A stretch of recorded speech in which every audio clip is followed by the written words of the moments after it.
Assalamualaikum class, this is the part 2 of lecture 3 and we are going to discuss the Cartesian product. Before this we are discussing the operation of sets. Now we are discussing Cartesian product. हमारे पास S और T दो sets हैं. Cartesian product of S and T denoted by S cross T, right? This is a cross sign. S cross T is a set of all ordered pair, right? It's mean this set contain ordered pair. It's a set of all ordered pair such that first letter belongs to first set, second letter belongs to second set. सही, पहला letter जो है वो पहले set से belong करेगा, दूसरा letter जो है वो दूसरे सेट से बिलोंग करेगा. सो कार्टेशियन प्रोडक्ट बन जाएगी. मैथमेटिकली अगर देखूं तो S cross T is basically ordered pair. Cartesian product से जितने भी एलिमेंट्स होंगे वो ऑर्डर्ड पेयर की शक्ल में होंगे और ऑर्डर्ड पेयर का मतलब होता है जिसमें ऑर्डर्ड मैटर करता है. ठीक, अब जिन्होंने ग्राफिंग की हो उनको अंदाज़ा होगा. Let's say 1 2 1 2. अगर मेरे पास एक पॉइंट है 1 और 2, इसका मतलब है x का कोऑर्डिनेट 1, y का कोऑर्डिनेट 2. मतलब ये ऑर्डर्ड पेयर जो है वो यहाँ आके कहीं बनेगा, राइट. लेकिन अगर मैं इसको 2 1 कर देती हूँ, सही, इसका मतलब x का कोऑर्डिनेट 2 और y का कोऑर्डिनेट 1 वो कहीं यहाँ पे बनेगा. सही, इसका मतलब ये दोनों जो सेट हैं वो आपस में इक्वल नहीं है क्योंकि एक इस लोकेशन पे बन रहा है, दूसरा दूसरी लोकेशन पे बन रहा है. सही. सो ऑर्डर्ड पेयर में ऑर्डर मैटर करता है, सेट में नहीं करता लेकिन ऑर्डर्ड पेयर में करता है. और सेट के जो एलिमेंट्स हैं, इस सेट में ऑर्डर मैटर नहीं करता लेकिन इस सेट के जो एलिमेंट्स हैं उसका ऑर्डर मैटर करते हैं क्योंकि वो ऑर्डर्ड पेयर की शक्ल में, राइट. तो जी एग्जाम्पल के तौर पे मेरे पास एक सेट है S 1 2 और एक है मेरे पास सेट T A B. सही. कार्टेशियन प्रोडक्ट लेना है S cross T.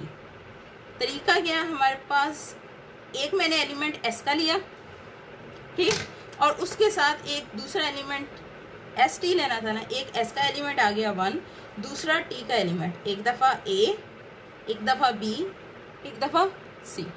Same for 2, एक दफ़ा A B C.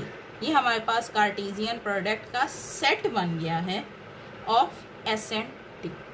ठीक.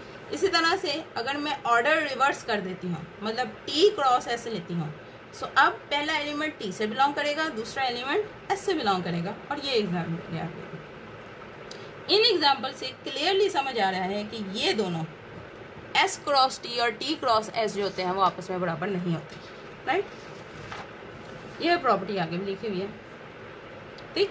सेकंड बात उन्होंने लिखी हुई है, इसी एग्जाम्पल को यहाँ डिस्कस कर लेते हैं.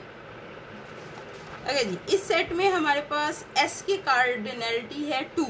सही, मतलब मैं ये लिख सकती हूँ n of S is basically 2. n of T जो है वो मेरे पास क्या आ रहा है 3.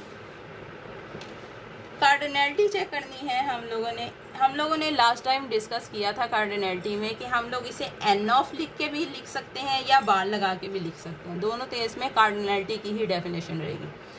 n of S cross T is basically S cross T हमारे पास ये था. कितने एलिमेंट्स हैं, 1 2 3 4 5 6. ठीक. सो इसकी कार्डिनलिटी हमारे पास आ रही है 6. अब अगर मैं इसमें वैल्यूज लगाती हूँ, 6 is basically equal to 2 multiply 3 which is basically equal to 3. So ये प्रॉपर्टीज जो है वो होल्ड करती है. सही. नेक्स्ट डेफिनेशन है हमारे पास रिलेशन की. जस्ट डेफिनेशन देंगे क्योंकि ये पूरा एक टॉपिक है जिसको हमने नेक्स्ट लेक्चर में डिस्कस करना है. ठीक. A subset of cartesian product A cross B is called a relation from the set A to the set B. ठीक. हमारे पास S क्रॉस T सेट बन रहा था जिसमें 6 एलिमेंट्स थे. लेट से इसमें से एक खास पोर्शन में उठा लेती हूँ, फॉर एग्जांपल ये, और इसको A क्रॉस B का नाम देती हूँ क्योंकि ये कार्टेशियन प्रोडक्ट है. इसका जो सबसेट है वो रिलेशन कहलाएगा. So this is a relation containing 3 element of S cross T, right. So ये हमारे पास रिलेशन की डेफिनेशन हो गई. अगे जी नेक्स्ट लेक्चर टॉपिक है हमारे पास रिलेशन. ठीक. और types of relation. Thank you for today. एक छोटी सी वीडियो, इसके बाद हम लोग अपलोड करेंगे जिसमें हम लोगों ने मुख्तलिफ प्रॉपर्टीज़ ऑफ अलजबरा, सही, जो कि इस वक्त तुम्हारा मेन पिक्चर लगी हुई है वीडियो की, उसमें हम लोग यहाँ पे डिस्कस करेंगे ये प्रॉपर्टी। सही, हमारे पास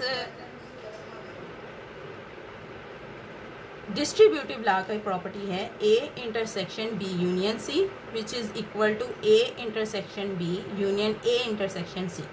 सही, एक एग्जांपल जो है वो मैं तुम लोगों को दे रही हूँ। सही, बाकी जो है जो प्रॉपर्टीज़ जो टेबल में मेंशन की गई हैं वो बाकी सारी प्रॉपर्टीज़ तुम लोगों ने खुद चेक करनी है। तुम लोग यहाँ दे सकते हो, मैंने एक यूनिवर्सल सेट लिया है और बाद में उसके 3 सेट्स लिए हैं A B C, universal set का जो कि सब सेट है। Universal set 1 to 50। A जो है मेरे पास प्राइम नंबर्स थे 11 to 31 के दरमियान। B जो था वो बेसिकली टेबल ऑफ 8 है अप टू 5 मल्टीपल तक, और C हमारे पास 1 to 15 डिजिट्स हैं। सही, मैंने मुख्तलिफ इंटरसेक्शन और यूनियन की प्रॉपर्टी चेक की है। For example B union C check की है पहले। सही, B और इसका यूनियन 15 तक एज इट इज़, 16, 24, 32, 40। ठीक, A इंटरसेक्शन B किया है। B जो है बेसिकली जो है सीधा सीधा प्राइम नंबर्स हैं, और ये हमारे A जो है वो प्राइम नंबर्स हैं और B जो है वो इवन नंबर्स हैं। दोनों में इंटरसेक्शन फ़िलहाल कोई पॉसिबल नहीं है, तो एम्प्टी सेट। और A और C में हमारे पास 11 और 13 आ रहे हैं। सही, वैल्यूज़ में लॉ में हमने वैल्यूज़ पुट कर दी हैं। A intersection B union C left hand side, इसमें ये दोनों वैल्यूज़ पुट कर दी right hand side. Left hand side is equal to right hand side है, जिस तरह से मैंने ये प्रूफ किया है किसी एग्जांपल के ज़रिए। बाकी टेबल में जो लॉज दिए हुए हैं वो तुम लोगों ने कोई भी स्पेसिफिक एग्जांपल के लिए सॉल्व करते हैं। ठीक, मैं तुम लोगों को बाद में बताऊंगी कि उसकी असाइनमेंट कब अपलोड करूंगी, और तुम लोगों ने उसके लिए वो सारी चीज़ों की पिक्चर लेके अपलोड करनी होगी। राइट, ओके जी, नेक्स्ट टॉपिक भी बल्कि मैंने पहले डिस्कस कर दिया था। हाँ, next lecture we are going to discuss the definition of a relation, जो कि हमने अभी ब्रीफली पढ़ी है, और type of relations. Right, thank you for today, अल्लाह हाफिज़।